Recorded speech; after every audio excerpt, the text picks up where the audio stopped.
2차전지 관련돼서는 정부 정책 모멘텀이 유동성을 끌고 왔을 때 추가 시세와 그리고 분위기 전환은 가능하지 않을까. 로봇 수요가 엄청나게 폭증을 하고 있다라는 이야기가 나오더라고요. 그래서 배터리 기술에 대해서만 좀 더 충족이 된다라고 한다면 그때 퍼져나가는 속도에 대해서는 무섭게 좀 퍼져나갈 수 있다라는. 근데 또 중요한 부분은 대부분 가지고 있는 게 에코프로 BM을 많이 가지고 계시더라고요. 에코프로도 많이 가지고 계시는데 거의 3년여 만에 겨우 매수 평균 단가에 지금 왔어.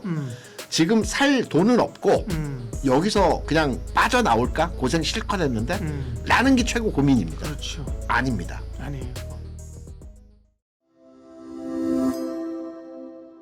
요즘 주식 투자하시는 분들이 이런 말씀 많이 하시더라고요. 아, 코스닥 활성화 정책 한다라고 하는데 정부에서 어떤 섹터 사야 될까? 기업 사야 될까? 이런 이야기가 튀어나오면 이런 대답이 상당히 많이 나오는 것 같아요. 그냥 지수, 코스닥 지수 154 이런 이야기 요즘 많이 하시더라고요. 레버리지 말고. 네, 레버리지도 이야기하는데 좀 조심스러워서 그러니까, 제가 좀 조심스러워서. 그러니까, 착한 사람들이 얘기죠. 예, 보통 이제 레버리지 많이 얘기하세요. 맞아요. 그러다 보니 그에 따른 이제 패시브 자금 유입도 무시를 못하는 것 같아요. ETF 쪽에서의 자금, 시가총액 상위 그렇죠. 종목들이 오늘 레인보우 로보틱스도 7% 이상 급등을 하면서 보니까 코스닥 시가총액 상위 종목들 오늘 알테오젠, 펩트론, 삼천당 제약 다 너무 좋더라고요. 그래서 이제 우리가 연휴가 끝났고 시장이 이제 자금이 유입된다. 근데 코스피도 너무 매력적이긴 하지만 이제 연휴가 끝났으니까 정부 정책이 좀 더 드라이브가 걸리면 우리 코스닥도 한번 봐야 되지 않을까라는 자금이 오늘 확 들어온 것 같아요. 그렇죠. 그래서 2차전지주들도 같이 좀 상승 탄력이 나와주고 있는데 그렇다고 해서 유동성만으로 가느냐라고 하기에는 기대감이 없는 것도 아니기는 합니다. 2차전지 관련돼서는 뭐 다들 너무나 잘 아시겠지만 실적에 대한 모멘텀이 다소 아쉽다라고 하더라도 성장에 대한 모멘텀은 또 있거든요. 그래서 정부 정책 모멘텀이 유동성을 끌고 왔을 때 어떤 이슈와 이런 것들 뭐 인터배터리 행사라던가 그리고 이번에 GTC 일정에서 로봇 관련된 이야기다라던가 뭐 이런 것들이 또 구체적으로 좀 더 나와준다라고 했을 때는 그 시기적으로 유동성을 타고 가는 시기에 물론 성장 모멘텀까지 같이 받쳐준다라고 한다면 추가 시세와 그리고 분위기 전환은 좀 가능하지 않을까라고 저는 보고 있습니다.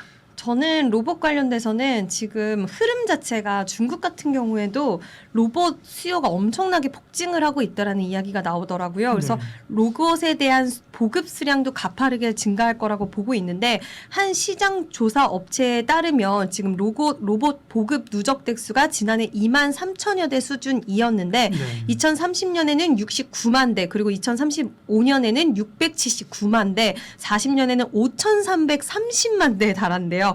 그러면 15년 후가 되면 우리나라 인구 수준이 로봇에 거의 맞먹는 부분이라서 기하급수적으로 로봇 보급에 대한 그러니까 기술에 대해서만 좀 더 충족이 된다라고 한다면 그때 퍼져나가는 속도에 대해서는 무섭게 좀 퍼져나갈 수 있다라는 거라고 생각을 하고 있는데 여기서 이렇게 퍼져나가려면 지금 가장 로봇의 쓰임을 빠르게 그리고 가장 간절하게 원하는 게 제조업 현장인데 그들은 아무래도 일을 하기 위해서는 많은 에너지와 배터리 성능이 중요할 수밖에 없는데 뭐 가사용 로봇이라든지 서비스용 로봇 같은 경우에는 그래도 좀 배터리에 대해서는 피로도가 떨어질 수는 있어요. 그렇지만 지금 족쇄 역할을 하고 있는 게 바로 배터리가 제조 현장에 진입을 하는 데 있어서 계속해서 충전하고 하는데 이 피로도가 올라간다라는 부분이고 이렇게 됐을 때 배터리 용량 같은 경우에 한 대 기준으로 했을 때 원래는 지난해 기준으로 1.35kWh였는데 2038년에는 2.74kWh로 변화가 된다라는 거죠. 그래서 기술 발전에 따라서 로봇 같은 경우에도 원하는 기술과 역량이 커지면서 배터리에 대해서도 똑같이 용량도 점차 커지면 그럼 반대로 생각했을 때 용량이 커지면 우리가 로봇은 배터리가 들어가는 게 조그마니까 돈을 벌어봤자 로봇 산업에서 얼마나 벌겠어라고 생각하실 수도 있는데 이 용량이 커지고 보급 속도가 빨라지게 되면 그만큼 돌아올 수 있는 수익성에 대해서도 기대를 어느 정도는 할 수 있다라는 게 아닐까라고 생각합니다. 이런 이야기도 나오더라고요. 우리나라는 제조 현장에서 워낙 쌓인 데이터가 많아서 로봇들을 교육하고 그 학습할 때 그 데이터가 워낙 좋기 때문에 제조 현장에서는 아틀라스가 더욱더 활약을 할 수 있다라는 이야기도 나오는데 일론 머스크가 이야기하는 부분을 보면 옵티머스는 내년에는 연간 10억대 판매가 가능해질 것이다라고 이야기를 하고 있어요. 네. 내년 하반기부터 판매를 하고 10년 안에는 수억대, 장기적으로는 연간 10억대를 판매한다라고 하는데 그렇게 됐을 때는 지금 100% 자동차 시장이 전동화됐을 때랑 비슷하게 맞먹는 수준이라고 해요. 그러면은 우리가 지금 EV 시장이 가장 큰 시장이라고 생각을 했었지만 물론 시기적으로는 딱 언제다라고 알 수는 없어도 그만큼 파이 자체가 커질 수 있다라는 것을 일론 머스크의 이야기가 좀 여기서 정답을 찾아볼 수 있는 대목이 아닐까라고 생각하고 있고요. 근데 또 중요한 부분은 일론 머스크가 LFP 배터리를 채택할 것인가? 그렇지는 않을 것 같습니다. 전고체 배터리를 채택을 할 것이고 지금 이번에 아틀라스가 시연하는 부분에서 어디 쪽 배터리, 그러니까 삼성 SDI와 협력 구도를 가져가는 것은 맞기는 한데 우리가 영상을 봤을 때 배터리 팩을 이렇게 교체하는 모습들을 네. 좀 볼 수가 있었어요. 근데 그게 LG 에너지 솔루션의 하이니켈 4680 원통형 배터리였다라고 하더라고요. 이제 각형볼이랑 파우치보다는 원통형이 좀 더 로봇의 몸 안에 들어가 있을 때 공간 활용이라던가 이런 것들이 좀 용이하고 대량 생산을 할 수 있는 그런 강점들이 있다 보니까 그런 부분들이 앞으로 로봇 산업에서 굉장히 필요성이 올라갈 것이고 이제 그거를 넘어서서는 향후에는 전고체 배터리에 대한 탑재 이야기가 나오게 될 것인데 연간 10억대의 전고체 배터리가 다 들어가게 된다라고 한다면 비싸다고 알려져 있잖아요. 전고체 배터리는. 그래서 그 수익성은 우리가 예상했던 것보다 훨씬 더 크게 돌아오지 않을까라고 생각을 합니다. 사실 LG 에너지 솔루션이 속도적으로는 좀 제일 느려요. 네. 2030년을 이야기를 했기 때문에 2027년이 SDI고 그리고 온는 좀 더 늦은 29년 정도 이야기하고 있고요. LG 에너지 솔루션이 30년 동조를 제시를 하고 있는데 현재 하이니켈 4680 같은 경우에는 SDI랑 LG 에너지 솔루션이 강점을 갖고 있기 때문에 이와 관련돼서는 뭐 중국 기업들도 손을 뻗는다라는 이야기가 있을 정도이니 왜냐하면 중국은 미드니켈까지는 가능한데 하이니켈이 가능하지 않은 거죠. 그래서 이런 당분간 전고체 배터리가 세상 밖으로 나오기 전까지는 이 두 기업이 좀 수혜를 받을 가능성이 충분히 있다라고 생각을 하고 있습니다. 제가 이제 주변에 2차전지 종목을 과거에 투자하셔서 네. 현재도 보유하고 계신 분들의 그 평균가라고 할까요? 네, 네. 어느 정도 수준에서 이제 자기가 가지고 있는 자산의 장기 보유하는 분들 있죠. 네, 예, 예. 그 형태가 가격대가 되어 있는지를 여러분에게 한번 제가 알아본 적이 있습니다. 네. 대부분은 잘 사셨고 고점에도 사셨고 이후에도 물타기를 통해서 에코프로를 말씀해 주셨는데 그분들이 대부분 가지고 있는 게 에코프로 BM을 많이 가지고 계시더라고요. 에코프로도 많이 가지고 그렇죠, 계시는데 네. 에코프로 BM이 고점이 50만 원 정도 그러니까 수준이고요. 저는 50만 원대. 저점이 한 8만 원 정도이고요. 그러네요. 네. 지금 한 21만 원 정도 합니다. 그러네요. 평균 가격이 대부분 22, 23, 21. 그러니까 지금 가격이 물타기를 추진해서 평균가에서 조금 수익이 낮거나 지금 가격이거나 약간 손실이거나 이 정도 수준이더라고요. 그럼 개인 투자자분들이 이 장에서 네. 수익을 많이 못 내신 이유 중에서도 그 이유가 크거든요. 왜냐하면 삼성전자와 2차전지를 가지고 있어요. 삼성전자 말씀하신 대로 9만 원에 팔아가지고 2차전지를 산 겁니다.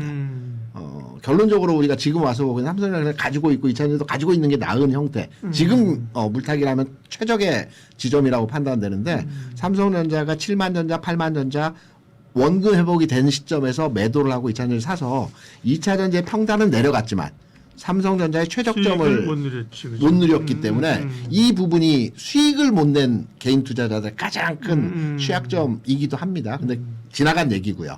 지금 시점에서 2차전지 평단이 이 정도 수준이라고 말씀드린 이유는 네.